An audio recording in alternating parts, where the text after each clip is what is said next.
سورہ انفال آیت نمبر 2 میں اللہ رب العزت کا ارشاد پاک ہے، ایمان والے تو وہی ہیں کہ جب اللہ تعالیٰ جل شانہ کا نام لیا جاتا ہے تو ان کے دل ڈر جاتے ہیں، اور جب اللہ رب العزت کی آیتیں ان کو پڑھ کر سنائی جاتی ہیں تو وہ آیتیں ان کے ایمان کو قوی تر کر دیتی ہیں، اور وہ اپنے رب ہی کی ذات پر توکل کرتے ہیں۔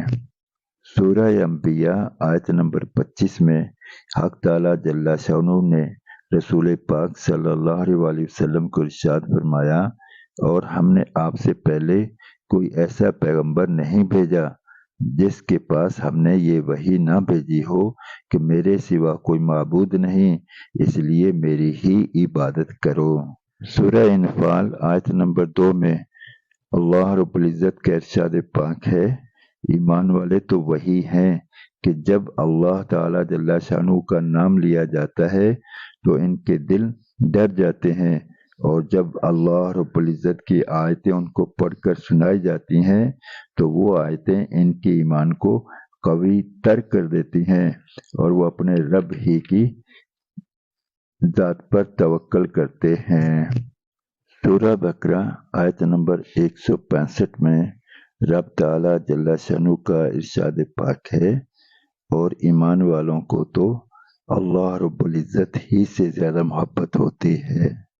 ہر طرح کی مردہ دلی، غفلت، گھاٹا، خطرہ، اس سے بچانے کے لیے امام راضی رحمۃ اللہ علیہ کا ایک قول یاد آ رہا ہے۔ وہ فرماتے ہیں، سب انسان مردہ ہیں، زندہ صرف وہ ہیں جو علم والے ہیں۔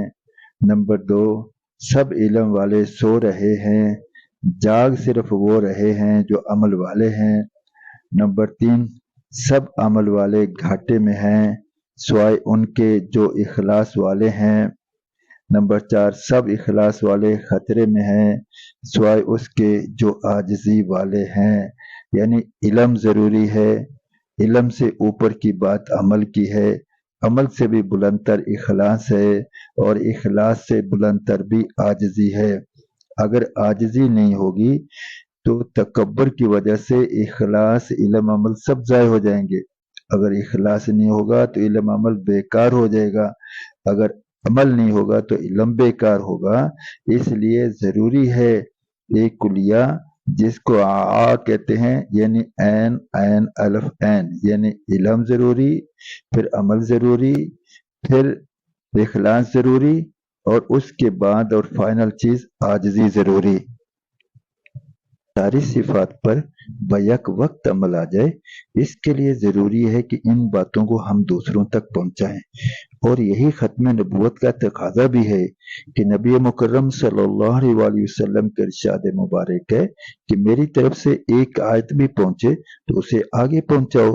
اب خیر کی بات آگے پہنچانا ہماری ذمہ داری ہے، تو آؤ آگے بڑھتے ہیں اس پر عمل کرنے کے لیے، لوگوں کو عمل پر تیار کرنے کے لیے۔